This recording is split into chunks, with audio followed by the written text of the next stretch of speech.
নমস্কার। দিলীপ ঘোষ এবং রিঙ্কু মজুমদারের পুত্র সৃঞ্জয় মজুমদারের একটা অস্বাভাবিক মৃত্যু হয়েছে এবং মৃত্যু ঘিরে নানান জল্পনা। মৃত্যুর আসল কারণ কি?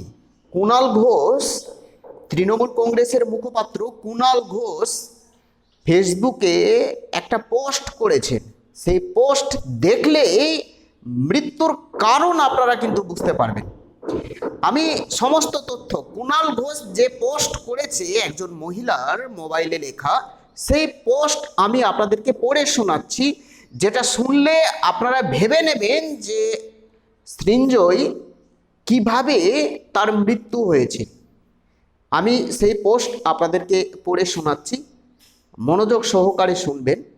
সেখানে লেখা রয়েছে, একটি মহিলা যিনি নিউ টাউনের আইটি সেক্টরে চাকরি করেন, তিনি প্রতিনিয়ত সৃঞ্জয়ের ফ্ল্যাটে আসতেন এবং আসার পর সৃঞ্জয়ের কাছ থেকে, অর্থাৎ স্বর্গীয় রিঙ্কু মজুমদারের পুত্র বা দিলীপ ঘোষের পুত্র, তার কাছ থেকে 300 থেকে 400 টাকা চাওয়া হতো বাড়ি যাওয়ার জন্য, ক্যাব ভাড়ার জন্য। প্রতিনিয়ত সৃঞ্জয় মহিলাটিকে টাকা দিতেন। রহস্য আরো লুকিয়ে রয়েছে, পুরো গল্পটা শুনুন, খুব ভালো লাগবে। তারপর সৃঞ্জয় তার মাকে, রিঙ্কু মজুমদারকে ফোন করে, যে মহিলাটি আমার কাছ থেকে এই টাকা নেই ক্যাব ভাড়ার জন্য। পরে থেকে উল্টো সেই মহিলাটি রিঙ্কু মজুমদারকে বলতো যে না না, আপনার ছেলে আমার কাছ থেকে উল্টো টাকা নিত, 300 থেকে 400 টাকা, আপনি টাকা দিন। তখন রিঙ্কু মজুমদার সেই মহিলাটির কথা শুনে তাকে 300 থেকে 400 টাকা দিয়ে দিত। গল্প এখানেই থেমে থাকেনি, গল্প এখানেই থেমে থাকেনি। মহিলাটি চাকরি করার পর থেকে, মহিলাটি যখন নিউ টাউনের ফ্ল্যাটে আসতো, রিঙ্কু মজুমদার মহিলাটিকে বলেছিলেন যে তোমরা বিবাহ করে নাও। অর্থাৎ একটা সম্পর্ক ছিল, একটা সম্পর্ক ছিল।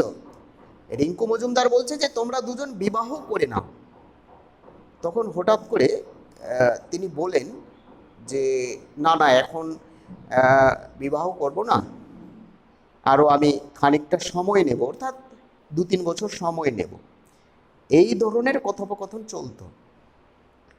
হঠাৎ করে গোলাপি বস্ত্র পরিধান করে গতকালকে, অর্থাৎ যেদিন মৃত্যু হয় সেই দিন, সেই মহিলাটি তার ফ্ল্যাটে প্রবেশ করে, এবং সমস্ত ঘটনা নাকি রিঙ্কু মজুমদার জানতেন, যে এই যে দুজনের মধ্যে একটা সম্পর্ক, 300 থেকে 400 টাকা চাওয়া, সমস্ত বিষয় রিঙ্কু মজুমদার জানতেন। তিনি সমস্ত বিষয় জানতেন। এই হচ্ছে আসল ঘটনা। এবং রিঙ্কু মজুমদারের পুত্র, যিনি বর্তমানে স্বর্গীয় বাস হয়েছে, তার একটা নার্ভের সমস্যা ছিল, এবং দিলীপ ঘোষ নাকি জানিয়েছেন যে ড্রাগ সেবন করতেন। অনেক মন্তব্য। আমার যেটা মনে হচ্ছে যে মৃত্যুর যদি কারণ খুঁজতে হয়, তাহলে সেই মহিলাটিকে, যিনি ওই গোলাপি বস্ত্র পরিধান করে ফ্ল্যাটে এসেছিলেন, তাকে যদি জেরা করা হয়, আমার মনে হচ্ছে যে মৃত্যুর খানিকটা কারণ সেই মহিলা হতে পারে। আমার যেটা মনে হচ্ছে, হতে পারে তার চিন্তায়, তার টেনশনে অতিরিক্ত মেডিসিন বা ড্রাগস সেবন করেছে। মেবি হতে পারে, এটাও তো হতে পারে যে অতিরিক্ত কিছু, হয়তো কিছু একটা বিষয় হয়েছে গণ্ডগোল। মানে এটা স্বাভাবিক মৃত্যু নয়, একটা অস্বাভাবিক মৃত্যু। টেনশন, চিন্তা, হতাশা। এই টেনশন, চিন্তা, হতাশার কারণ কি? সেই মহিলা। তাহলে সেই মহিলার জন্যই হয়তো রিঙ্কু পুত্রের বা দিলীপ ঘোষ পুত্রের অস্বাভাবিক মৃত্যু হয়েছে। সম্পূর্ণ ঘটনা কুণাল ঘোষ একটা পোস্ট করেছে ফেসবুকে।